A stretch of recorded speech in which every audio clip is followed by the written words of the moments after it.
So good evening all. Welcome to Learners Academy. Good evening. So after a long Diwali break, we are again here for our grammar session, and this might be the last part of our narration chapter number 10. जो हमारे booklet में series है उसमें 10वां chapter narration काफी लंबे से सब चल रहा है. इंपॉर्टेंट टॉपिक है for any exam in which English grammar, किसी में भी इंग्लिश ग्रामर आएगी तो उसका सबसे जरूरी टॉपिक्स में से एक टॉपिक ये रहेगा. Not only in your class 10th but also in your class 12th as well as further. कुछ भी एंट्रेंस एनीथिंग कुछ भी दोगे ना, इवन अगर आप कोई कॉलेज का भी एंट्रेंस एग्जाम देते हो ना, कॉलेज का भी कोई बड़े अच्छे से कॉलेज का, तो उसमें भी ये छोटी मोटी चीजें तो ये तो मस्ट है, जनरल नॉलेज हो गया तो एक तरीके से आएगा ही आएगा. तो हमने हर टाइप के सेंटेंस कवर किए हैं. Exclamatory sentence were the sentences which we started last. उसका हमने वैसे कर दिया है सब कुछ एक्सक्लामेटरी सेंटेंस, लेकिन एक्सक्लामेटरी सेंटेंस के अंदर कुछ स्पेशल टाइप ऑफ सेंटेंस होते हैं जिसको अपन बोलते हैं विशेस या प्रेयर्स वाले सेंटेंस. विशेस या फिर प्रेयर्स. विशेस प्रेयर्स का मतलब प्रार्थना करना या कुछ मांग मांगना, ईश्वर के आगे कोई भी प्रार्थना करना या मांग मांगना है. याद रखना, किसी व्यक्ति के आगे अगर विश या प्रेयर कर रहे हो तो वो इस कैटेगरी के सेंटेंस नहीं है, वो रिक्वेस्ट वाले सेंटेंस है. ओके, समझ गए? हाँ. हाँ, ये सपोज करो कोई एक इंसान के आगे कोई प्रेयर कर रहा है, तो वो प्रेयर नहीं है, वो तो रिक्वेस्ट है. क्योंकि इंसान इंसान के आगे प्रेयर नहीं करता, वो रिक्वेस्ट करता है. क्या करता है? Request. Prayers are only meant to God. केवल और केवल गॉड को ही की जाएगी. तो वो वाले कैटेगरी वाले सेंटेंस है जो प्रेयर्स गॉड को की जाएगी, एक दूसरे को नहीं. Okay, ready? क्या? हाँ, देखो विनती तो रिक्वेस्ट भी होती है ना. हम कई बार एक दूसरे को भी कहते हैं कि आपके सामने विनती है, जैसे अब आप प्रधानाचार्य को लेटर लिख रहे हैं. तो लेकिन वो वाले सेंटेंस इसमें नहीं काउंट होंगे, है ना. वो रिक्वेस्ट वाले में ही काउंट होंगे जो हम ऑलरेडी कर चुके हैं, इंपेरेटिव टाइप के. ठीक है, चलिए. तो let's start the topic. The topic name is sentences showing wishes. तो फटाफट से इसके माइनर चेंजेस देख लें. मेजर चेंजेस तो वो हैं जो है ही सही. चेंज ऑफ प्रोनाउन होगा, चेंज ऑफ टेंस होगा. टेंस बोले तो जो मॉडल्स वगैरह आएंगे वो चेंज होंगे इसमें. और क्या था? चेंज ऑफ एडवर्ब भी होगा. सो माइनर चेंजेस में जो कनेक्टर वगैरह होते हैं उनको देख लेते हैं. देखो, सबसे पहले तो जो रिपोर्टिंग वर्ब है सैड, उसको हमको चेंज करना है, या तो विश्ड या फिर प्रेड. Very easy. या तो विश्ड या फिर prayed, you can choose any of the reporting verb, both are correct. ठीक है, नेक्स्ट. कनेक्टर दैट आ जाएगा इसमें कि आप क्या प्रेयर कर रहे हो, की बोल के फिर आप उसको शुरू करोगे कि आपने क्या प्रार्थना रखी. ओके, दैट का मतलब यहाँ पे है की. ओके, ठीक है, चले आगे. नेक्स्ट. उसके बाद आ जाइए.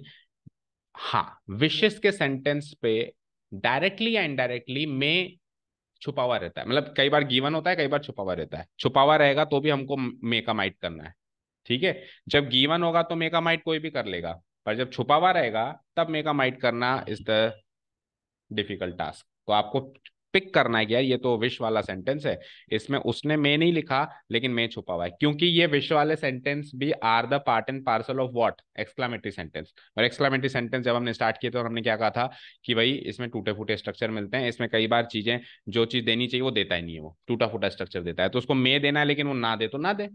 तो एक्सक्लामेटरी का पार्ट है, तो हमको पिक करना है कि यार ये विशेष वाले सेंटेंस है, इसमें मे चाहिए तो मे का माइट भी अपने को कन्वर्ट करना है. Okay. Last but not the least, आपको स्ट्रक्चर हमेशा डेक्लेरेटिव रखना है, ये हमेशा आपको कहा गया है. ठीक है. सेंटेंस कैसा भी टूटा फूटा, किसी भी टूटे फूटे स्ट्रक्चर में हो, फाइनली इनडायरेक्ट स्पीच में आपको कैसा स्ट्रक्चर चाहिए? डेक्लेरेटिव. दैट मीन सब्जेक्ट पहले, वर्ब बाद में, अगर ऑब्जेक्ट है तो बाद में, एंड उसके बाद में फुल स्टॉप. अच्छा, एक्सक्लामेटरी सेंटेंस का पार्ट है ना ये, तो इसमें विशेष वाले कुछ कुछ सेंटेंस में, सब में नहीं कहूंगा, एक्सक्लामेटरी मार्क भी दिखाई देगा. तो अगर एक्सक्लामेटरी मार्क है तो you will convert it into full stop. नहीं है तो बात ही अलग है. ओके, ठीक है, because these are part and parcel of exclamatory sentence. चलें शुरू करें पहला सेंटेंस. Okay, let's see. पहला सेंटेंस मैं कन्वर्ट करके बताता हूं. देखो, he said may God grant her peace. उसने कहा भगवान उसको शांति प्रदान करे. ओके, पीस मतलब शांति, ग्रांट यानी किसी को देना है, प्रदान करना. भगवान उसको शांति प्रदान करे, उसने ऐसा कहा. तो उसने ऐसा भगवान को ऑर्डर थोड़ा ना किया, प्रार्थना ही रखी. भगवान को ऑर्डर कर सकता है क्या कोई? तो मैं क्या करूंगा, ये विश वाला सेंटेंस हो गया. सो क्या कह देंगे हम? ही. देखो, विश वाले सेंटेंस में कंफ्यूज मत हो जाना, गुड मॉर्निंग गुड आफ्टरनून भी विश वाला सेंटेंस होता है, लेकिन वो गुड मॉर्निंग विश करना और प्रार्थना वाला विश करना are two different sentences. Okay. वहां पे अलग चीजें चलती थी थोड़ी बहुत, यहाँ पे अलग चलेगी. आ सकता है ना, प्रेड ऑब्लिक विश, तो दोनों में ये इंटरचेंजेबल हैं, इसका कोई एरर नहीं बनती है. ठीक है. He wished. कनेक्टर बोलो जल्दी से, अपोस्ट्रोफ हटा के लगा दिया दैट। अब अगली मुलाकात मेरी हुई मे से, किससे हुई? लेकिन मे का माइट नहीं करूंगा मैं, क्योंकि मुझे स्ट्रक्चर कैसा चाहिए? डेक्लेरेटिव। डेक्लेरेटिव में पहले सब्जेक्ट आएगा, तो ये एक्शन कौन करेगा? शांति प्रदान करने का एक्शन कौन करेगा? गॉड। तो मैं क्या करूंगा? गॉड यहाँ लगाऊंगा। उसके बाद मे को अंदर लेके जाऊंगा। ये तो टूटा फूटा स्ट्रक्चर था ना, मुझे तो डेक्लेरेटिव चाहिए, और मे का क्या हो जाता है? Might, grant.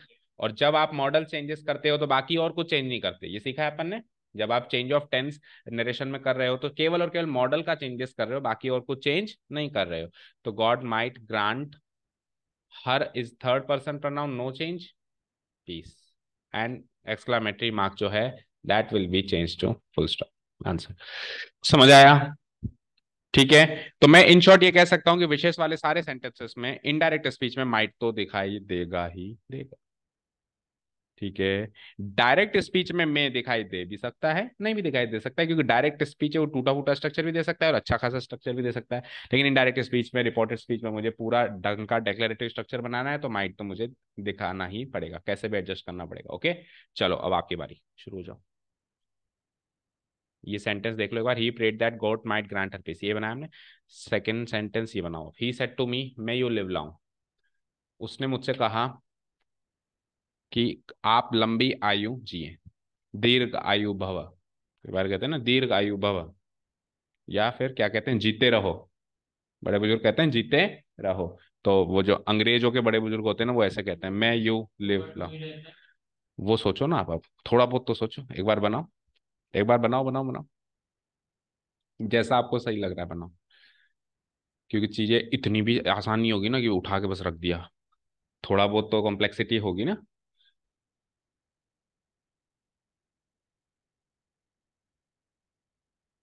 And since you are here at learners academy, तो आपको हर प्रकार की कॉम्प्लेक्सिटीज का सामना यहीं करवाया जाएगा, यहीं करवाया जाएगा, ताकि बाद में दिक्कत ना आए। ऐसा नहीं होगा कि यार डिफिकल्ट सेंटेंस छुड़वा दें, इजी इजी करवा दें, ऐसा नहीं होगा ना। हम हर प्रकार के सेंटेंस कराएंगे। बोलो कृतिका, कृतिका बोलो। हाँ ठीक है, लाइव ये लिव है, वैसे वो लिव लॉन्ग। हाँ आपने बताओ क्या बनाया?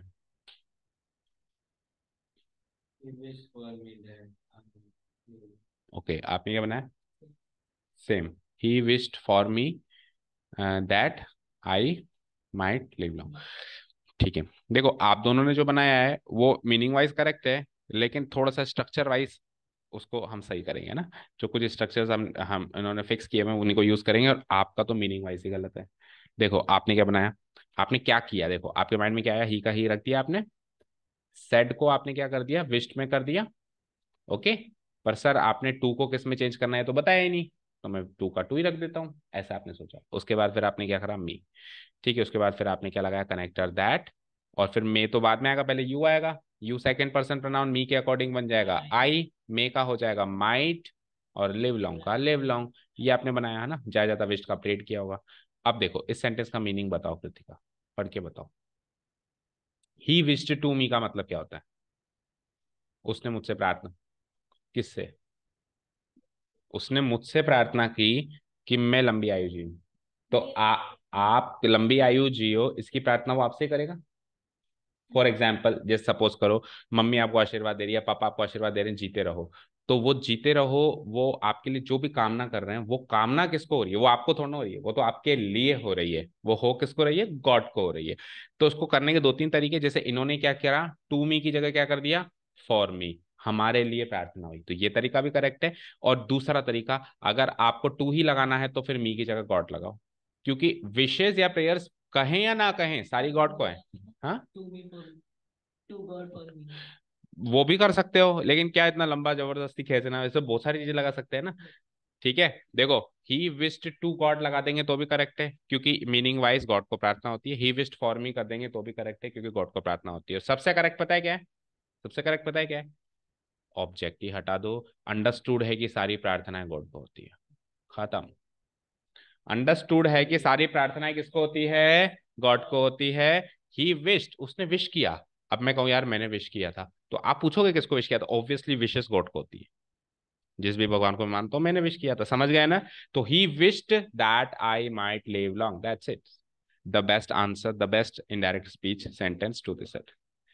क्लियर है? ठीक है ना। तो एक एक कहानी में ट्विस्ट आता रहेगा ना। और जो आपने बनाया that is also correct, but this is more preferable. Okay, और टू गॉड भी लगा सकते हो। चलें आगे। Next, he prayed that I might live long. ठीक है, next. He said to me, may God bless you with his son. उसने मुझसे कहा कि भगवान आपको पुत्र रत्न की प्राप्ति करे। मतलब उसने मेरे लिए प्रार्थना इस प्रकार की करी, भगवान आपके घर में मतलब एक बेटा पैदा। हाँ, पुत्रवती भव, क्या ऐसे बोलते हैं?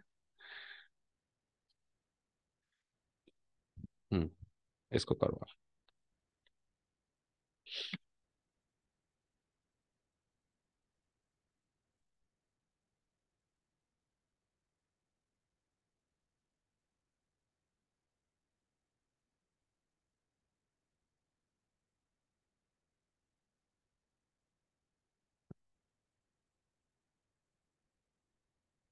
भी सारे सेंटेंसेस सब सब की बुक में रहते हैं, ऐसा नहीं है कि बाकी बुक्स में नहीं है।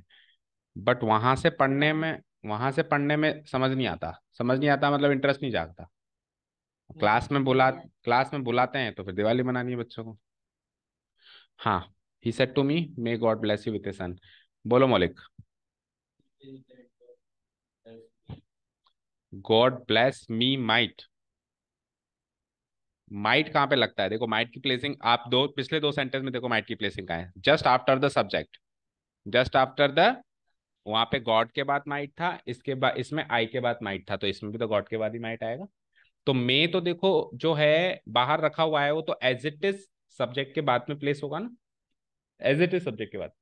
तो क्या हो जाएगा? He said to me. जैसा कि मैंने कहा कि हम बताएंगे नहीं कि किसको विश कर रहे हैं, हम सीधे लिख देंगे ही विश्ड या prayed.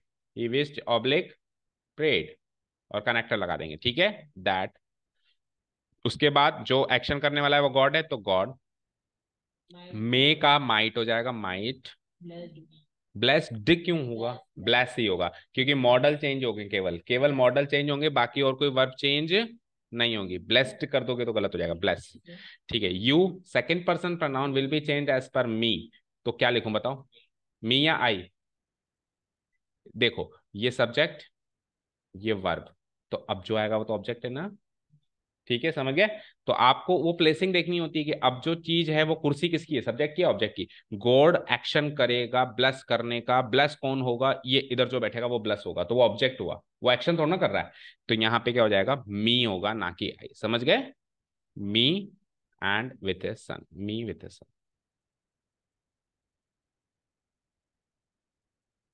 Me with a son. ठीक है, ये बनाया। हाँ, फुल स्टॉप दिख नहीं रहा आपको, लगाया मैंने। ठीक है, ये बनाया।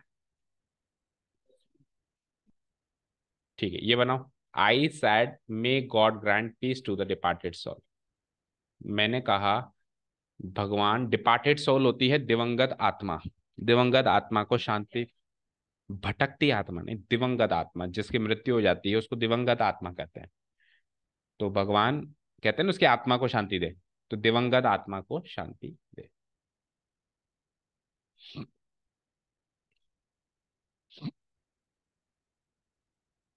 आत्माएं तो हमेशा हमेशा ही भटकती हैं, हम लोग भी भटकती आत्माएं ही हैं, और क्या है। जब तक दिवंगत नहीं होंगे हम भी भटके भटकते ही रहेंगे।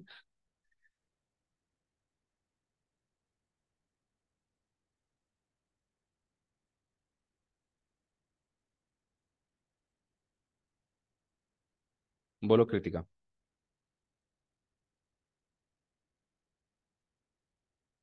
ये तो बहुत इजी था, बोलो।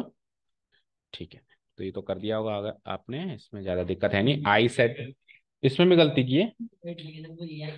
तो आई सेट का आई विश आई प्रेड हो ही जाएगा, and then connected that I जाएगा। गॉड को पहले लगा दो, मे का माइट कर दो, बाकी no change at all. Grant peace to the departed soul, grant peace to the, it was an easy one. चलते हैं नेक्स्ट। तो इस शीट का लास्ट है, फिर कुछ एक्स्ट्रा कुछ अच्छे वाले भी हैं आगे। The people set long live the president. Long live the president, people के साथ द क्यों लगेगा? ये किसी स्पेसिफिक ग्रुप ऑफ पीपल को संबोधित कर रहा है कि उन लोगों ने कहा। ओके। अब पीपुल के साथ द कब नहीं लगता, जब इन दोनों के बीच में एडजेक्टिव हो, like the rich people, the poor people, इस तरीके से नहीं लगेगा। अगर रिच और पुअर एडजेक्टिव नहीं है तो लगेगा, तो लग सकता है, फिर तो नाउन को संबोधित कर रहा है। हाँ जी। तो उसका मीनिंग समझ आया किसी को? The people sad long live the president. बोलो कृतिका, क्या मतलब समझ आया?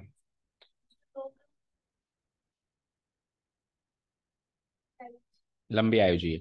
आपने ये इस टाइप का मतलब, हम लोग आमतौर पर कहते रहते हैं ये सारी चीजें, लेकिन नहीं, सुनो।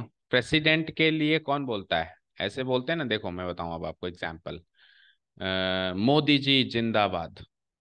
अब बताओ, मोदी जी जिंदाबाद को आप इंग्लिश में कैसे बोलोगे? ऐसे ही बोलोगे, लॉन्ग लिव मोदी, ऐसे ही बोलोगे ना। समझ गए? तो लॉन्ग लिव का मतलब होता है जिंदाबाद। क्लियर है? महाराज की जय हो नहीं बोलते हैं? महाराज की जय हो, जिंदाबाद।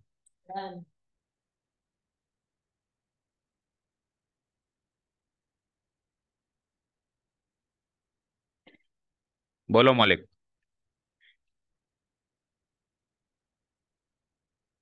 जो भी लग रहा है बोलो।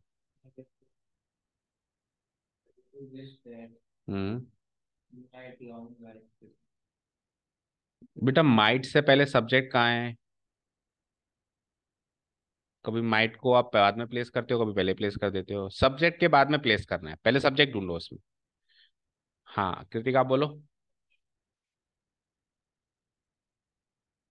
Live long. सही है। देखो, अब मैंने क्या कहा, टूटा फूटा स्ट्रक्चर मिलेगा तो आपको वर्ब पहचाननी है, सब्जेक्ट पहचानना है। तो लिव यहाँ पे वर्ब है। लिव मतलब जिंदा रहना। कौन जिंदा रहेगा? प्रेसिडेंट, तो प्रेसिडेंट सब्जेक्ट है। अब आप जब इसको अरेंज करोगे तो पहले सब्जेक्ट लगाओगे फिर वर्ब लगाओगे, उसमें पहले कैसा भी स्ट्रक्चर। और लॉन्ग तो उसका एडवर्ब है भाई, वो कैसे जिए, वो दीर्घायु जिए। तो लॉन्ग तो एडवर्ब है, बाद में as it is place place अपन कर देंगे। कैसे लिखेंगे बताओ? जो कृतिका ने कहा absolutely correct. The people prayed that, उसके बाद आप सब्जेक्ट लगाइए द प्रेसिडेंट। और मैंने क्या कहा था अभी अभी कि मैं यहाँ पे छुपा हुआ है, देखो एक्चुअली ये ऐसे है, ये तो देखो स्क्रीन पे ऐसे है। हाँ, the president may live long, इस तरीके से है ना, मे लिव लॉन्ग इस तरीके से, या फिर मे द प्रेसिडेंट लिव लॉन्ग, इस तरीके से, मे द प्रेसिडेंट लिव लॉन्ग, इस तरीके से स्ट्रक्चर है। तो उसमें मे को खा गया, वो तो खा गया, तो हम वहां पे छुपा हुआ तो है ना, क्योंकि विषय। तो क्या लिख देंगे? द प्रेसिडेंट, फिर माइट, और माइट के बाद फिर एक्शन है लिव, जिंदा रहने का, और फिर लॉन्ग उसका एडवर्ब लास्ट में जाएगा। तो आपका करेक्ट है, आपने बनाया ना? या कुछ आप छोटी मोटी गलतियां कर रहे हो, बाकी तो सही है। चलो नेक्स्ट कैटेगरी पे चलते हैं, मतलब इससे थोड़ी सी एक कदम आगे, लेवल आगे बनाओ। The teacher said may you succeed my boys. Teacher ने कहा आप कामयाब हो जाओ मेरे बच्चों। अच्छा, इंग्लिश में माई बॉयज, बॉयज या ऐसे जब लिखा रहता है ना, तो वहां पे बॉयज का मतलब लड़कों से नहीं होता, बच्चों से होता है। ठीक है ना, ये पता है आपको? हाँ, हर बॉयज लिख सकते हो, वहां पे बॉयज का मतलब बॉयज से नहीं है, मतलब ऐसा नहीं है कि उसकी क्लास में केवल बॉयज हैं, उसकी क्लास में गर्ल्स भी हैं। बॉयज का मतलब होता है बच्चे, चिल्ड्रन।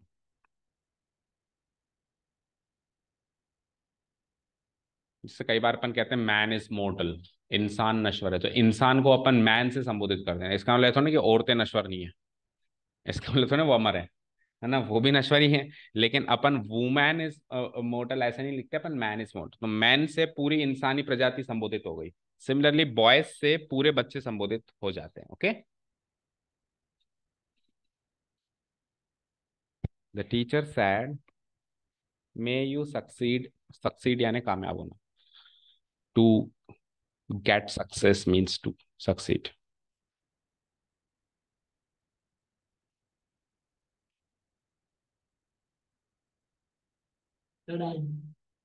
बताओ। The teacher wished that her hmm. boys might succeed. आप बताओ कृतिका। आप बोलो मौलिक, बोलो।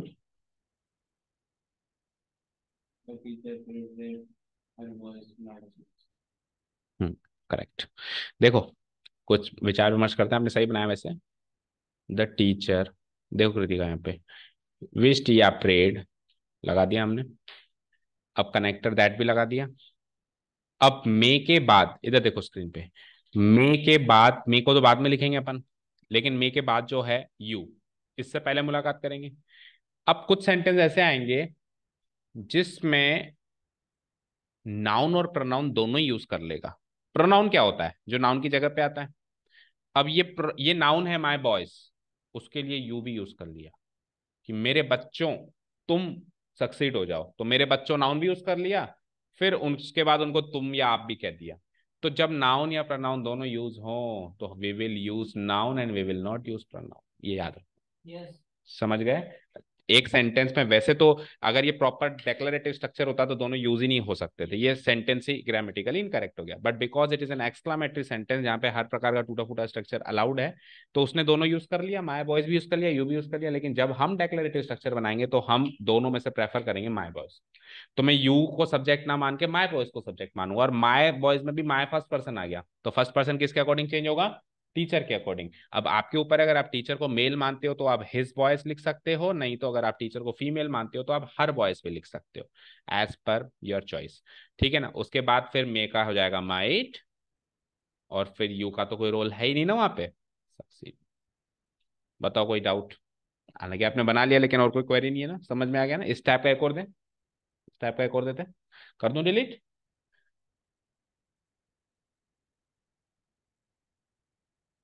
द मदर सैड, माता जी ने कहा, may God bless you with long life and prosperity my son, मेरे बच्चे या मेरे बेटे, भगवान तुम्हें प्रॉस्पेरिटी यानी समृद्धि, दीर्घ आयु मतलब लंबी आयु और सुख समृद्धि प्रदान करे।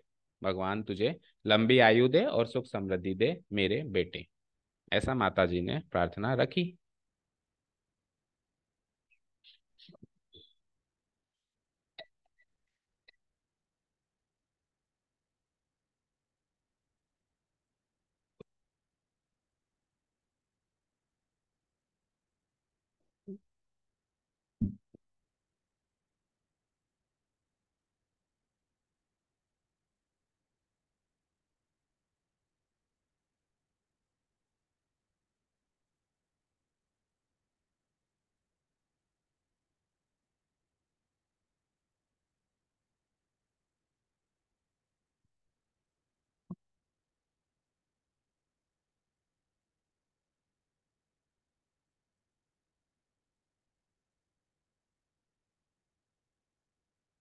हम्म।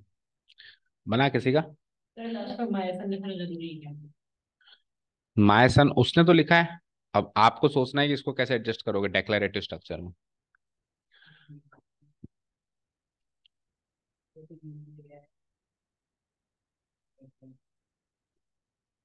कौन यू की जगह है। हम्म, चलो कृतिका भी बताओ अब।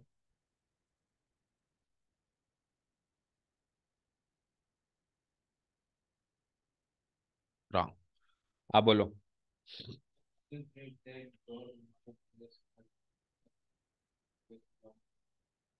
Very good. देखो कृतिका, इधर देखो स्क्रीन पे, यहाँ पे इधर आप सब लोग यहाँ देखो, यू माय बॉयज के लिए था, यहाँ पे यू माय सन के लिए, ओके। बट वहां पे माय बॉय सब्जेक्ट था, यहाँ पे माय सन सब्जेक्ट नहीं है, गॉड सब्जेक्ट है, माय सन ऑब्जेक्ट है। ओके, समझ आया। तो वहां पे माय बॉयज देखो, यहाँ पे सब्जेक्ट की जगह आ गया माइट से पहले, लेकिन यहाँ पे हर सन जो है माइट से पहले नहीं आएगा, माइट से, माइट और उसके बाद जो भी वर्ब है उसके बाद में आएगा, तो सब्जेक्ट तो यहाँ पे फिक्स है ना, गॉड। तो हम क्या करेंगे, the mother wished, connector that, connector that, उसके बाद गॉड सब्जेक्ट आ ही गया, मे को उसके बाद लगा देंगे, फिट फिट कर देंगे माइट, प्लस अब यू जो है वो है माय सन। ठीक है। और नाउन या प्रोनाउन में से जैसा कि मैंने कहा कि हम प्रोनाउन को नहीं नाउन को तवज्जो देंगे, तो माय सन को चेंज करेंगे, माय फर्स्ट पर्सन, मदर के, मदर तो फीमेल है तो कंफर्म है, तो her son with long life and prosperity, और फिर दोबारा माय सन नहीं लिखना है, दोबारा थोड़ा ना लिखा किसी ने माय सन, क्योंकि इसका जो भी मीनिंग था अपन ने पहले कन्वे कर लिया, लास्ट में फुल स्टॉप लगाना था। ठीक है, क्लियर है। The mother prayed that God might bless her son with long life and prosperity। चलिए अब ये सेंटेंस देखिए, नेक्स्ट कैटेगरी ऑफ सेंटेंस आ जाइए। इसमें भी एक स्पेशल कैटेगरी है। The poor man said would that I were rich. एक बार बनाने की कोशिश करो। The poor man said would that I were rich. पढ़े कभी ऐसे sentence? Would that O that O for पढ़े होंगे, ऐसा हो ही नहीं सकता कि नहीं पढ़े हो। आपके कोर्स में है, आपने पढ़े होंगे।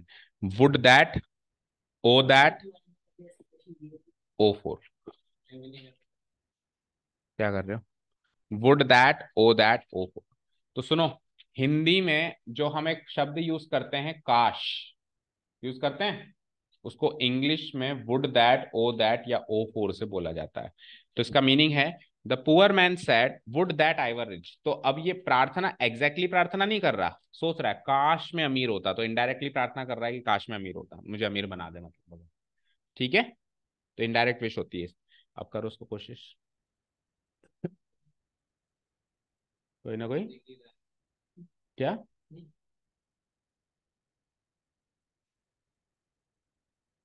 कोई ना कोई रूल आने वाला है, ओके। गैप आ गया इसलिए, है ना।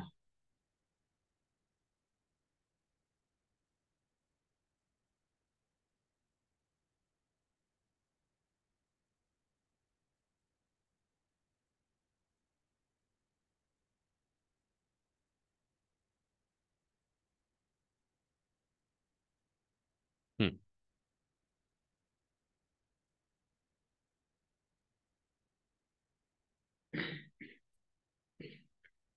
बता दे रूल।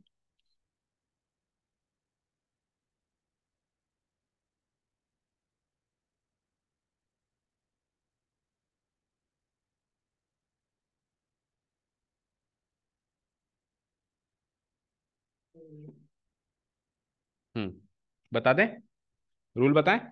तो देखो इंग्लिश में would that O that O that O for, इन तीनों का मतलब होता है काश। इन तीनों का मतलब क्या होता है? काश। अगर डायरेक्ट स्पीच में ऐसे विशेष वाले सेंटेंस है तो इनडायरेक्ट स्पीच में उसको करने का तरीका देखो। द पुअर मैन सेड को तो विश में चेंज कर ही दोगे। वुड दैट, और दूसरा एक्सप्रेशन क्या बताया मैंने? ओ दैट। चलो मैं सेंटेंस बता देता हूं, पढ़ो। वुड दैट, दूसरा एक्सप्रेशन क्या है? ओ दैट, और तीसरा एक्सप्रेशन क्या है? ओ फोर। इन सब में हम क्या करेंगे? इन्हीं के अंदर से कनेक्टर निकाल लेंगे। जैसे वुड दैट और ओ दैट में से तो दैट को कनेक्टर निकाल देंगे, बाकी वुड और ओ को खा जाएंगे। और ओ फोर में से क्या करेंगे? फोर को कनेक्टर की तरह यूज करके ओ को खा जाएंगे। पहले काम ये समझ आया।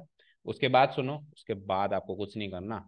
बस जैसा सेंटेंस है ना, डेक्लेरेटिव है तो डेक्लेरेटिव की तरह बदल दो, इंटरोगेटिव है तो इंटरोगेटिव की तरह बदल दो, इम्पेरेटिव। अब वो अभी जैसा बदलते हैं वैसे बदलने में आएगा, अभी देखते हैं कैसे बदलते हैं। चलो शुरू करें। तो द पुअर मैन सैड को तो विश में बदलना ही है क्योंकि विशेष तो है ही। The poor man wished, wished या प्रेड दोनों लगा सकते हो, वो इंटरचेंजेबल है, वो बोलने की जरूरत नहीं है ना। कनेक्टर वुड दैट में से क्या लगाओगे? That. Would that O that में से दैट, और ओ फोर में से फोर। अभी तीनों के सेंटेंस दे दूंगा मैं। दैट, यहां तक तो वेरी सी।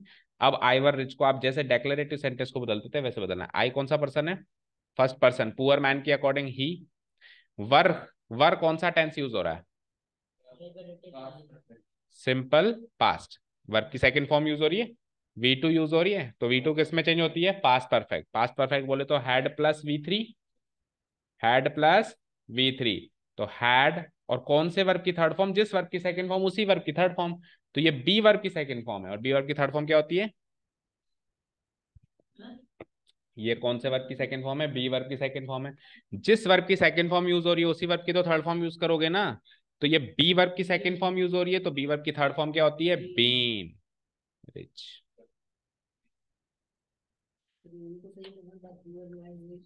हम्म। नहीं, गलत है। देखो, उसमें उसने प्रेयर नहीं करी, उसने हाइपोथेटिकली प्रेयर करी। हाइपोथेटिकली प्रेयर क्या होता है कि उसको एज सच भगवान से नहीं है कि मेरे को ना अमीर बना दे, पर वो सोच रहा है कि काश मैं अमीर होता। समझ गए? तो इसको बोलते हैं हाइपोथेटिकल विश। क्या बोलते हैं इसको? Hypothetical wish. तो उसमें मे या माइट का कोई रोल नहीं होगा। जो बिल्कुल डायरेक्ट विश होगी ना ईश्वर से, उसी में मे या माइट आएगा। चले नेक्स्ट। तो अब वुड दैट हो गया, तो ओ दैट और ओ फोर में तो दिक्कत आएगी नहीं, कनेक्टर ही चेंज करना है। The poor man wish that he had been rich. बना दो जल्दी से। He said to me O that we could be friends and answer ये है क्या? चलो बनाओ। बनाओ। बना दिया था, पढ़ लिया था, मतलब टीप लिया था। बोलो ही सेड टू मी, लिख दो ही विश्ड मी। नहीं, क्योंकि विशेष में ऑब्जेक्ट लिखना ही नहीं है, विश्ड पे ही स्टॉप कर देना है रिपोर्टिंग वर्ब के बाद।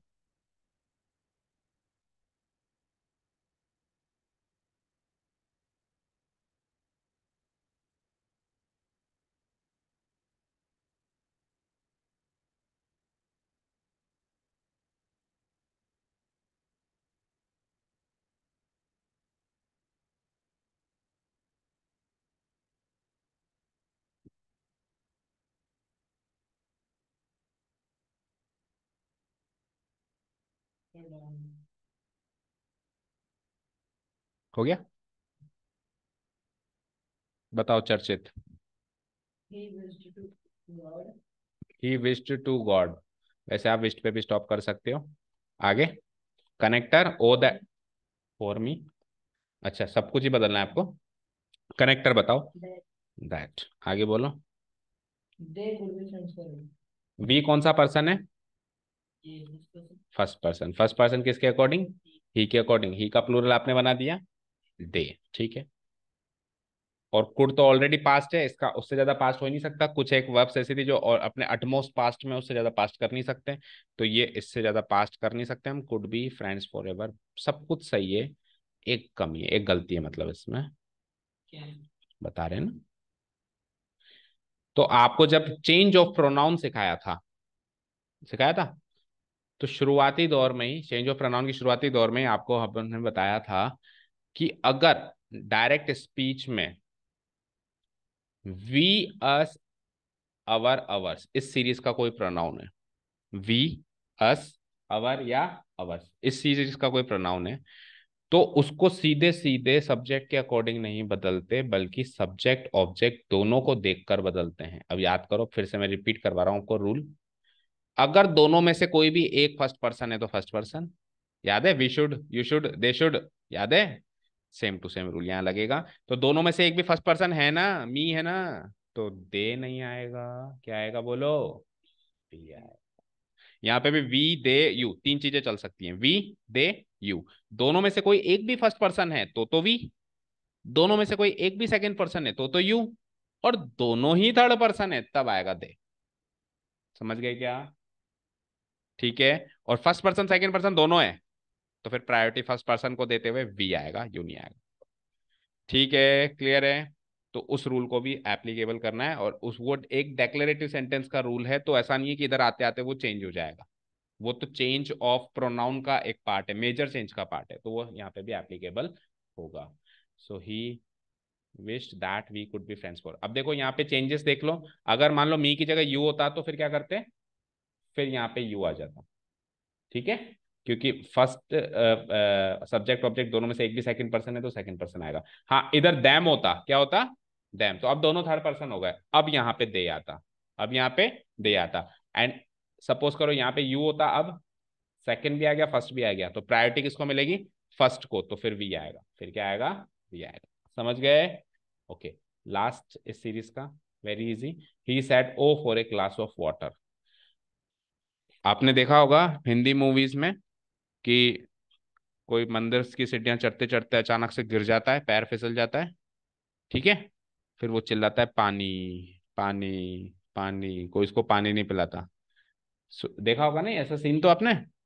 तो वो इंग्लिश में जब बोलेगा ना तो ऐसे बोलेगा, O for a glass of water, ठीक है ना। Instead of just saying water water, what he would say, O for a glass of water, Vikas कोई पानी पिलाते। ओके। चलो जल्दी बताओ, तो बहुत सरल है, इसमें करना ही क्या है। सैड को विस्ट में कर दो, और ओ फोर में से कनेक्टर क्या आ जाएगा? For a glass, he wished for a glass of water, that's it. He wished for a glass of water, ठीक है। ओ दैट वुड दैट में से दैट निकालोगे, ओ फोर में से फोर निकालोगे, बाकी डेक्लेरेटिव की तरफ बदलोगे, और वी, यू और दे में थोड़ा सा ध्यान रखोगे। इसके सीरीज के जब भी प्रोनाउन आएंगे तो केवल और केवल सब्जेक्ट और ऑब्जेक्ट एक में से किसी एक से नहीं बल्कि दोनों से चलते हैं ये प्रोनाउन। ओके, चलें। तो यहाँ पे ये हमारे विशेष वाले सेंटेंस एंड सारे एक्सक्लामेटरी सेंटेंस एंड सारे टाइप ऑफ सेंटेंस खत्म हो गए। तो अब क्या बचा? अब कुछ एक्स्ट्रा मिसलेनियस सेंटेंसेस। ठीक है, इसका आप इनडायरेक्ट स्पीच बना दो जल्दी से।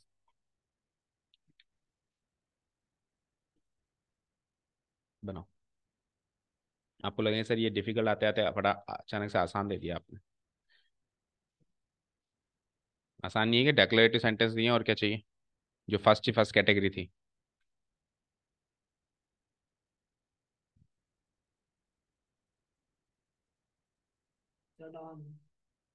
वॉइस वाले चैप्टर में भी लास्ट में हमने कुछ सेंटेंस किए थे, याद है? किससे रिलेटेड थे वो? Voice constraints. तो अभी क्या है? अभी है वॉइस कंस्ट्रेंट्स का मतलब, कुछ कंस्ट्रेंट्स का मतलब होता है रुकावट या बाधाएं। कुछ ऐसी रुकावट या बाधाएं थी जो वॉइस को बदलने नहीं दे रही थी। तो अभी भी वापस कुछ रुकावट या बाधा आएंगी जो कि टेंस को बदलने नहीं देगी। किसको नहीं बदलने देंगी? टेंस को। तो कृतिका बताओ आपने क्या बनाया? Yes, very good. आपने क्या बनाया मौलिक? ईमानदारी से बता। आपने बोलो। से बनाया। तो देखो, कायदे से तो होना क्या चाहिए था? My father said. Declarative sentence में सेड तो सेड ही रहता है, कनेक्टर दैट लग ही जाता है। और चेंज ऑफ टेंस के हिसाब से इसका क्या हो जाना चाहिए था? वॉस। बट मीनिंग वाइज वो क्या हो जाएगा? गलत हो जाएगा। क्यों? क्योंकि पिताजी ने कहा ऑनेस्टी सबसे अच्छी पॉलिसी है, तो वो जब उन्होंने कहा तब भी थी, और जब आप ये बात किसी को बता रहे हो तब भी है। ऐसा नहीं है कि कुछ एक दो घंटे के अंतराल में वो रूल चेंज हो गया गॉड का, है ना? ऐसा नहीं है। ठीक है, क्लियर है? तो the topic name is some constraints on change of tense. Some constraints, कुछ रुकावटें। चेंज ऑफ टेंस, टेंस को बदलने में कुछ रुकावटें जो हमारे सामने आएंगी, मतलब कुछ ऐसी बातें हैं जो डायरेक्ट से इनडायरेक्ट में आते टाइम सेंटेंस का टेंस नहीं बदलने देती हैं। जिस भी टेंस में वो है उसी टेंस में उसको रखना पड़ेगा, जिसमें से सबसे पहली रुकावट या बाधा आपको यहाँ पे दिखाई दे रही है। आप खुद आप इसको यूनिवर्सल ट्रूथ ना कह के प्रोवर्ब कहो। क्या कहो? प्रोवर्ब। कुछ कहावतें या मुहावरे हैं जो जिस टेंस में बोले गए उसी टेंस में आपको, कहावत मुहावरे जो इडियम्स है वो तो होगा। बिल्कुल होगा, लिखा है क्या यहाँ पे? चेंज ऑफ एडवर्ब या प्रोनाउन। एडवर्ब होगा, प्रोनाउन होगा, ओनली टेंस को बदलने पे रुकावट है, और उस रुकावट के लिए खेद है। ठीक है, चलो। हाँ, अब जैसे honesty is the best policy एक प्रोवर्ब है, पढ़ो क्या कह रहा है। कुछ केसेस ऐसे होते हैं जिनमें रिपोर्टिंग वर्ब पास्ट टेंस में होने के बावजूद भी डायरेक्ट स्पीच से इनडायरेक्ट स्पीच में परिवर्तन करते समय टेंस से संबंधित कोई परिवर्तन नहीं किया जाता। इधर देखो, स्क्रीन पे कुछ कहना चाह रहा हूं। देखो, हमने क्या सीखा था कि अंदर का टेंस कब बदलता है, याद है? स्टार्टिंग में सीखा था जब रिपोर्टिंग वर्ब पास्ट टेंस में हो, याद है? अगर रिपोर्टिंग वर्ब प्रेजेंट टेंस या फ्यूचर टेंस में, तो वैसे भी अंदर का टेंस नहीं बदलेगा। पर ये क्या कह रहा है? रिपोर्टिंग वर्ब भी पास्ट में, फिर भी अंदर का टेंस ना बदले, वो केसेस यहाँ पे कंसीडर किए जा रहे हैं। उसमें से पहला केस हमने कंसीडर कर लिया है, इसको अपन नाम रख देते हैं प्रोवर्ब। क्या रख देते हैं? Proverb. Next, the teacher said 2 and 2 make 4। सो ये है यूनिवर्सल ट्रूथ, है ना? टीचर ने कहा 2 और 2 4 होते हैं, तो यूनिवर्स पे हर जगह होते हैं। ठीक है ना? हर समय में हुए थे, और हर जगह पे होंगे, हर परिस्थिति में होंगे। लिखोगे तो याद हो जाएगा बेटा, because only the practice makes a man perfect. ये जरूर कोई वोट मांगने वाला है। निवाई पिपलू विधानसभा क्षेत्र से भाजपा। पता था मुझे, परेशान है बहुत ज्यादा। ओके, एनीवेज, आपको भी आते हैं कैसे कॉल्स? आपको नहीं आएंगे भैया, 18 साल के नहीं है ना आप? नहीं, मम्मी के भी नहीं आते। तो मम्मी ने अपनी एज कम करवा रखी होगी वोटर आईडी में। ओके, द टीचर सेड, का टीचर सेड कनेक्टर दैट। तो 2 and 2 make 4, 2 and 2 make 4। Make का मेड नहीं करना, the point is simple present का सिंपल पास नहीं करना। क्योंकि अगर आपने मेड कर दिया तो उसका मतलब ये हो जाएगा कि 2 और 2 4 हुआ करते थे, तो आज के 4.5। मिक्स क्यों आएगा? ये हमने सब्जेक्ट वर्ब एग्रीमेंट में पढ़ा है कि जब दो सब्जेक्ट को हम एंड से कनेक्ट करते हैं तो वर्ब प्लूरल लगाते हैं। ठीक है, दो सब्जेक्ट को हम एंड से कनेक्ट करते हैं तो वर्ब कैसे लगाते हैं? प्लूरल लगाते हैं। तो यहाँ पे एंड से करेंगे तो प्लूरल ही आएगी वर्ब। लेकिन पास्ट टेंस भी नहीं बदलेगा, ना तो उसकी फॉर्म बदलेगी ना टेंस बदलेगा। क्योंकि अगर हमने लिख दिया मेड 4 यानी 4 हुआ करते थे, तो क्या अब क्या 4.5 होते हैं? क्या अभी भी 4 ही होते हैं? सो इसको हम क्या नाम देंगे, यूनिवर्सल ट्रूथ का। अभी आप याद करते जाना, सबसे पूछूंगा फिर मैं कितने कंस्टेंट्स, अपन ने 7 या 8 कंस्टेंट्स है ना, प्रोवर्ब और ये यूनिवर्सल ट्रूथ। अब इसका बनाओ फटाफट। My friend said I go to school daily, और फिर ये 3 का बनाओ जल्दी से, फिर चारों को याद रखते हैं अपन। हैबिट नहीं कह सकते इसको, यस डेली रूटीन एक्टिविटी, क्या कहेंगे इसको हम, डेली। अब यहाँ पे ये डेली लिखा हुआ है ना, अगर मैं सुनो, अगर मैं डेली को हटा दूं तो आपको गो को वेंट में चेंज करना ही पड़ेगा, क्योंकि फिर ये डेली रूटीन एक्टिविटी नहीं है। ठीक है, डेली लगते ही वो डेली रूटीन एक्टिविटी है। ये तो पहला वाला तो कर ही लिया हमने, और उसके सामने क्या लिख देंगे अपन, यूनिवर्सल ट्रूथ। तो my friend said connector that, आगे बोलो। आई का क्या किया आपने, आई को आप सब्जेक्ट के अकॉर्डिंग चेंज करोगे तो आई यू कैन, माय फ्रेंड को आप ही या शी दोनों लिख सकते हो, ही या शी दोनों लिख सकते हो। और गो का क्या होगा, गो। देखो गो का वेंट तो नहीं होगा, टेंस तो नहीं बदलना, टेंस नहीं बदल रहा हूं मैं, लेकिन सब्जेक्ट के अकॉर्डिंग आई के हिसाब से वर्ब प्लूरल चलती है, ही या शी के हिसाब से सिंगुलर भी तो चलेगी। तो ये गोस लिखने से मतलब ये नहीं है कि मैंने टेंस बदला है, कोई ऐसे मत समझ लेना कि गोस लिखते ही सर ने तो टेंस बदल दिया, टेंस आज भी वही है। पर उस टेंस के अंदर भी 2-3 फॉर्म्स थी, वर्ब की फर्स्ट फॉर्म, वर्ब की फर्स्ट फॉर्म में ऐसे आई है इस तरीके से। ठीक है, उसके बाद टू स्कूल डेली, ओके, कोई डाउट नहीं है, that he goes to school daily and it is a daily routine activity. The science teacher said to the students, the science teacher ने students को कहा या बताया, चेंज करो। The science teacher told the students that water boils at 100 degrees. तो water जो है 100 degree Celsius पे उबलता है, तो ये तो पहले भी उबलता था और आज भी उबलेगा और कल भी उबलेगा। ऐसा तो ना गर्मी ज्यादा हो गई तो सर हमारे तो 50 डिग्री पे उबल जाता है, या सर हमारे घर आज सर्दी ज्यादा थी 150 डिग्री लगे उबालने में, है इज इट करेक्ट, नो, 100 पे उबलेगा हो तो साइंटिफिक फैक्ट, क्या कहेंगे हम इसको, साइंटिफिक थ्योरी या साइंटिफिक फैक्ट। तो बस आपको बाकी चेंजेस करने, देखो माइनर चेंजेस कर रहा हूं मैं, ठीक है। यहाँ पे मैंने चेंज ऑफ प्रोनाउन भी किया है, चेक करो। Fact about what, well fact तो बहुत सारे हो सकते हैं ना, तो सारे फैक्ट का टेंस बदलना ऐसा नहीं है ना, साइंटिफिक फैक्ट है ना, जिसको साइंस ने प्रूव किया है। ये यूनिवर्सल ट्रूथ, यूनिवर्सल फैक्ट का मतलब, अब देखो उसको फिर कैटेगराइज करना पड़ेगा। यूनिवर्स तो बहुत बड़ी एक कैटेगरी ले ली ना आपने, यूनिवर्स में तो सभी आ गया, अब वो उससे बड़ी ले ली। मतलब यूनिवर्स का मतलब क्या होता है, यूनिवर्स का मतलब हम क्या देखते हैं कि हमारा सारा संसार, है ना। अब हमारा सारा संसार हम मोस्टली अर्थ को मानते हैं, भाई अर्थ इज अवर वर्ल्ड, ठीक है। अब आप उससे आगे चले गए तो आप फिर मिल्की वे गैलेक्सी में चले गए, फिर आप स्पेस में चले गए, तो तो फिर तो फिर आप इतना ज्यादा दूर का ना जाए, है ना। तो जो हमको as per the topics given है कि हमको साइंटिफिक फैक्ट का टेंस नहीं बदलना, तो उसी का नहीं बदलेंगे। और यूनिवर्सल ट्रूथ एक ऐसा ट्रूथ जो कि हमेशा सच रहेगा, ठीक है। अब अगर आपको ऐसा कोई और ट्रूथ लगे सेंटेंस में जो हमेशा सच रहेगा, तो आप उसको यूनिवर्सल ट्रूथ मान के काम कर सकते हैं। ठीक है, आ जाओ साइंटिफिक थ्योरी, नेक्स्ट आ जाओ। ये लास्ट शीट है आपकी आज की। द हिस्ट्री टीचर, अच्छा हिस्ट्री टीचर ने कहा तो historical fact, the history teacher said India attend freedom इन 1947, भारत ने 1947 में आजादी प्राप्त की। करी थी ये तो एक हिस्टोरिकल फैक्ट है, तो यस हिस्टोरिकल फैक्ट का भी हम टेंस चेंज नहीं करेंगे। तो पांचवा चल रहा है ये, 4 कंस्टेंट्स देख लिए, पांचवा ये। इंडिया अटेंड का वैसे क्या होता, चलो ये बताओ, अगर टेंस चेंज करते तो नहीं होता, सिंपल पास्ट चेंज नहीं करता, सिंपल पास्ट, सिंपल पास्ट है ना, वर्ब की सेकंड फॉर्म किस में चेंज हो जाता, हैड प्लस वर्ब की थर्ड फॉर्म, हैड अटेंड में हो जाता, लेकिन अभी हम नहीं करेंगे क्योंकि इस सेंटेंस में attend verb as a historical fact की तरह यूज हो रहा है, ठीक है। So the history teacher said India attend freedom 1947, इसको बना दो जरा, ये अच्छा sentence. He said if I were a billionaire I would build another Taj, अगर मैं एक बिलियनियर होता, करोड़पति लखपति आदमी होता, तो तो मैं दूसरा ताज खड़ा कर देता। बनाओ बनाओ बनाओ, इनडायरेक्ट स्पीच बनाओ। नो वंडर ऐसे कैसे सेंटेंस रखे रखा आ जाए, फिर उस टाइम याद रखोगे आप कि ये तो सेंटेंस करा कराया था, मैं प्रैक्टिस नहीं करा उस टाइम, मजाक में ले लिया, कर लेता तो अभी आ जाता मुझे। बस 4-5 सेंटेंस है, दैट्स इट।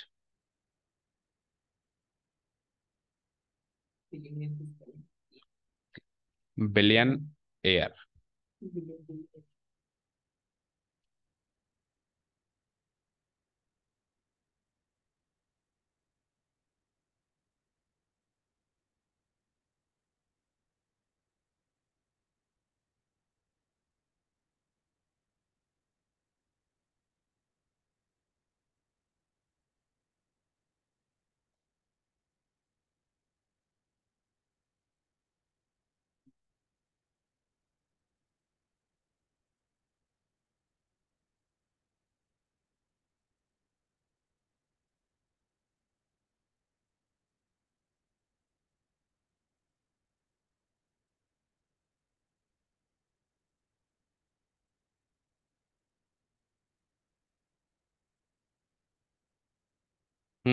बनाया।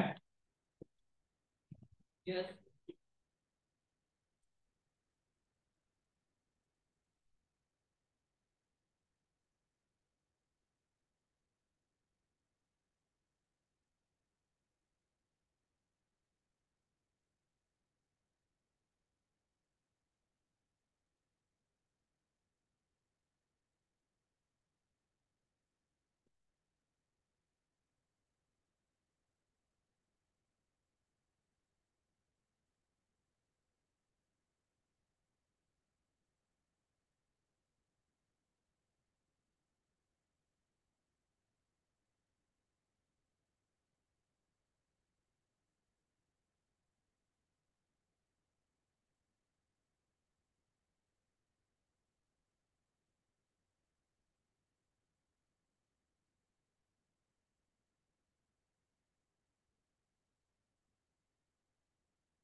ओके, हुआ कुछ?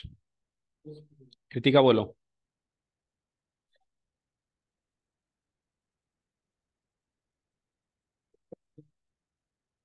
सही है, यही बनाया, बोलो। ही सेड, तो ही सेड का ही सेड। कनेक्टर, अब कनेक्टर दैट लगाने के बाद फिर दोबारा से इफ लगाया है नहीं लगाया, ये बताओ। ये बात है गौर करने की। नहीं लगाया, नहीं लगाया, बोलो। वेदर लगाया, इफ की जगह वेदर लगाया। क्यों? कहाँ थी चॉइस? मुझे बताओ चॉइस कहाँ थी, बताओ, चलो मुझे चॉइस कहाँ थी। ऐसा कभी बताया मैंने कि इफ कोटा का वेदर लगा सकते हैं? इफ या वेदर में से दोनों एक लगा सकते हैं, लेकिन वो सेंटेंस इंटेरोगेटिव हुआ करते हैं। अभी ये सेंटेंस इंटेरोगेटिव है क्या? तो अगर सेंटेंस इंटेरोगेटिव नहीं है तो इफ को इफ ही रखना भाई, और वेदर को वेदर ही रखना। They are not interchangeable in that case. Okay, ठीक है। और दैट भी लगेगा और इफ भी लगेगा, ओके, समझे?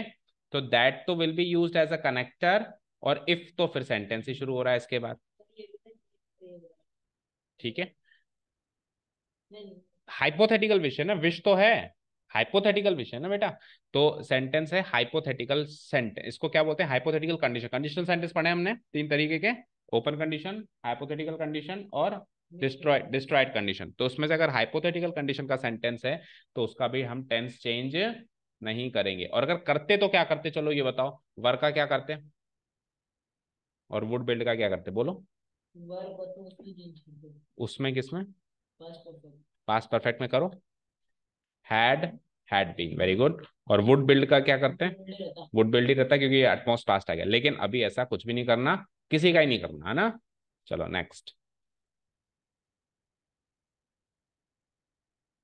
हम्म तो ये तो हो गया हिस्टोरिकल फैक्ट, ये हो गया हमारा हाइपोथेटिकल कंडीशन। ये बनाओ जरा, ये दो सेंटेंस बनाओ last for today, and we are done for today. Ram said to me, did the news shock you as much as it shocked मी?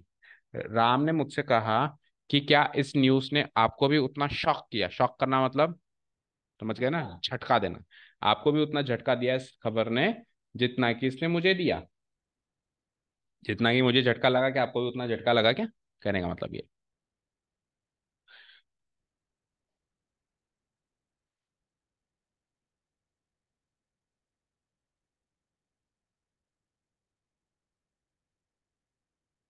ये जो लिखी हुई है वही है।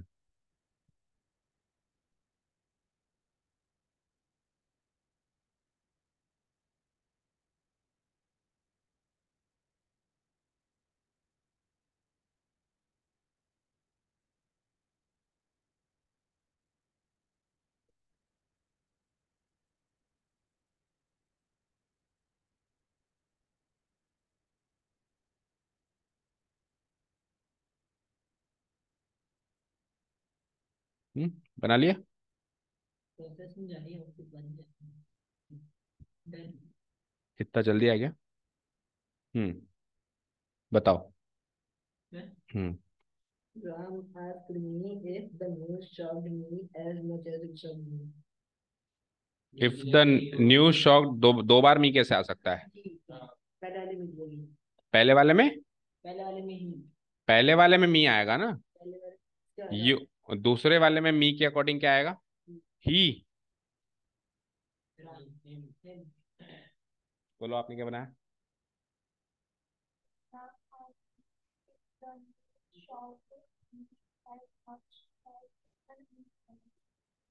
पूरा बताओ। इफ द न्यूज, हम्म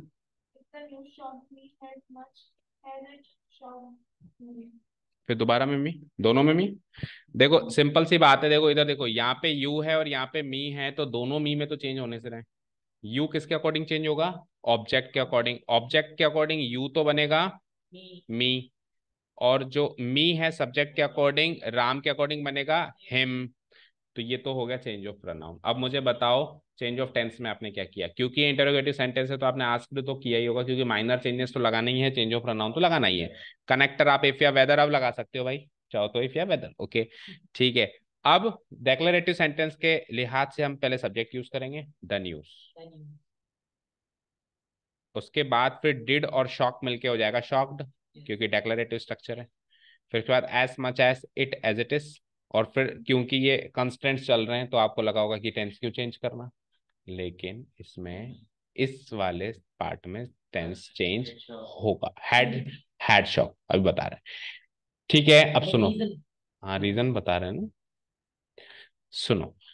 अगर हमारे सामने ऐसे दो एक्शंस हैं जिनको आपस में कंपेयर किया गया है, मुझे कितना शॉक किया, तुझे कितना शॉक किया, एज मच एज, इसको कहते हैं एडवर्ब क्लोज ऑफ कंपैरिजन, है ना, अभी हमारे कंजंक्शन चैप्टर में आएगा ये, है ना।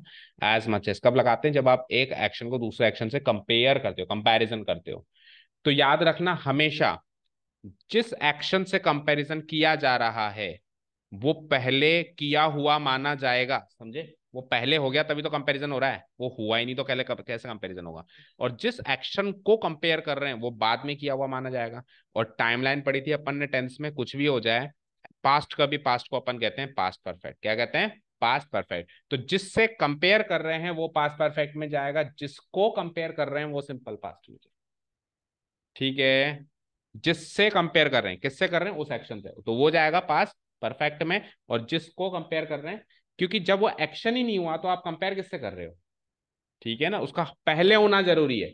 इसको उससे कंपेयर करने के लिए इसका पहले होना जरूरी है। So the sentence will be the Ram asked me if the news shocked me. तो ये तो हो जाएगा simple past, as much as it, और शॉक्ड का क्या हो जाएगा? Had shocked.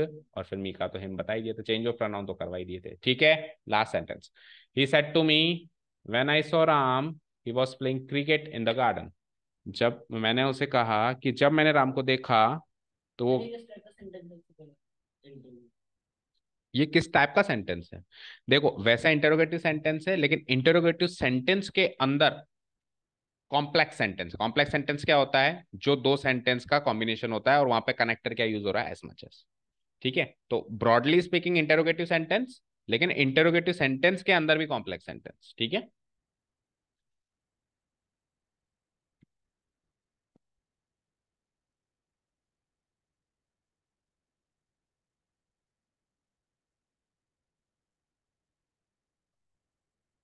Last sentence of the day of the chapter,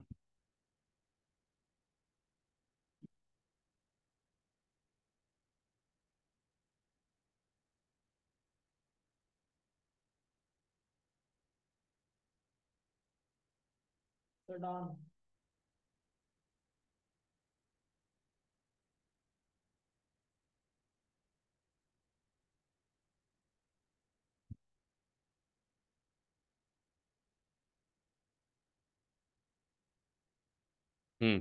देखें. So he said to me का he told me because it is a declarative sentence. What we will do? He told me. ठीक है. Connector That. that. आगे बोलो. When he saw Ram. So when I subject के first person subject के according ही के हिसाब से ही. सौ का वैसे तो होना चाहिए हैड सीन, लेकिन हम क्या करेंगे? सो ही करेंगे पक्का. ठीक है.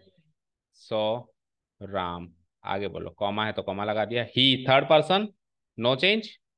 वॉज प्लेइंग कौन सा टेंस है? कौन सा टेंस? ये कौन सा टेंस है? और किस में चेंज होता है ये? पास्ट परफेक्ट कंटिन्यूअस में चेंज होता है. तो भाई उसको तो नहीं बदला तूने, फिर इसको क्यों बदल रहा है ऊपर वाले को देख के? इसमें कोई कंपैरिजन थोड़ी ना हो रहा है भाई. जितना ये हो रहा है उतना वो हो जाए, ऐसा कंपैरिजन थोड़ा ना हो रहा है. तो इस बार दोनों ही एक्शंस का टेंस चेंज नहीं होगा. ओके. अब सुनो ध्यान से.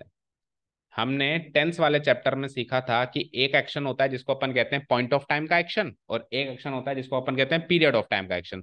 जब जब आप दो एक्शंस पास्ट के बता रहे हो, और जिसमें से एक पॉइंट ऑफ टाइम का एक्शन है और एक पीरियड ऑफ टाइम का एक्शन है, तो जो पॉइंट ऑफ टाइम का एक्शन है उसको सिंपल पास्ट में बताया जाता है. ओके. ठीक है.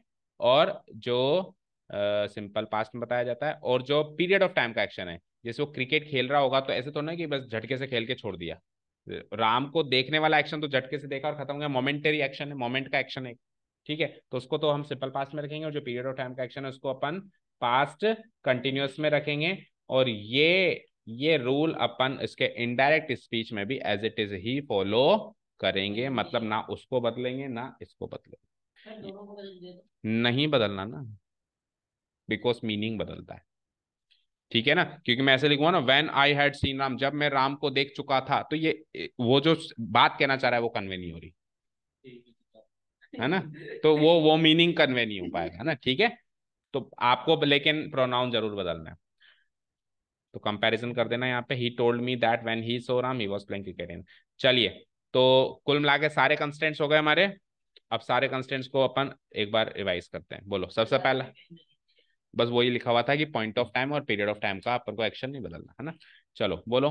सबसे पहला constant proverb. Second constant universal fact. ठीक है. तीसरा डेली रूटीन एक्टिविटी. और चौथा साइंटिफिक फैक्ट. पांचवा हिस्टोरिकल. लिखा हुआ इसने? अच्छा. अच्छा एक जगह लिख दिया पर फर्रा बना लिया. ठीक है. हाँ साइंटिफिक फैक्ट के बाद फिर हिस्टोरिकल फैक्ट. वो देखो वो अपने आप याद करके बता रही है. हिस्टोरिकल फैक्ट 5 हो गए. छठा छठा नंबर का हाइपोथेटिकल कंडीशन वाले सेंटेंस का टेंशन नहीं होगा. उसके बाद कंपैरिजन में कुछ तो होगा. पूरी बात याद रखो. कंपैरिजन में किसका होगा?